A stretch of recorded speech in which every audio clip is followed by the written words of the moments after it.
আসসালামু আলাইকুম রাহমাতুল্লাহ। দেশের আলো সোলার পাওয়ারের পক্ষ থেকে আপনাদের সবাইকে জানাই স্বাগতম। আপনারা জানেন যে সোলার প্রজেক্টটা নিয়ে আমরা কাজ করতেছি, কারণ এটা আপনাদেরকে প্রতিটা ভিডিও স্টেপ বাই স্টেপ প্রতিটা পর্বে ১ নাম্বার পর্ব থেকে আপনাদেরকে সকল ভিডিওগুলো দেওয়া আছে।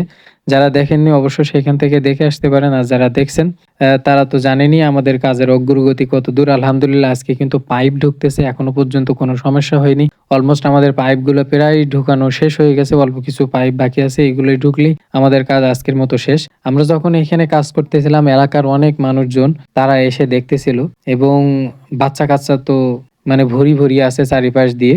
আর কি এলাকায় আসলে আমি যেখানটায় কাজ করতেছি এইখানে আশপাশে ২-৪ ইউনিয়নে ১০ ইউনিয়নে কাছাকাছি কোথাও এরকম সোলার সেটআপের আপনার সাবমার্সিবল বলেন বা ইরিগেশন পাম্প উপরের সেন্ট্রিফিউগাল পাম্প কোনো পাম্পই সোলার কোনো সিস্টেমের কোনো পাম্পই নাই। এই কারণে এখানের মানুষজন আসলে বিশ্বাস করতে কষ্ট হচ্ছে তাদের যে আসলে সোলার থেকে কিভাবে পানি উঠবে বা সম্ভব কিনা তারা এখনো বিশ্বাস করে উঠতে পারেনি।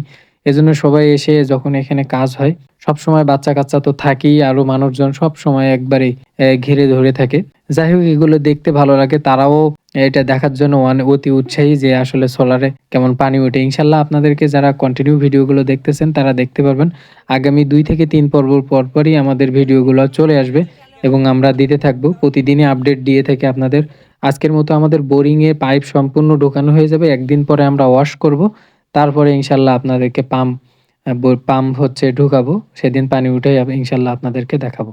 আজকের ভিডিও এই পর্যন্ত। ভালো থাকবেন, সুস্থ থাকবেন। আসসালামু আলাইকুম ওয়া রাহমাতুল্লাহ।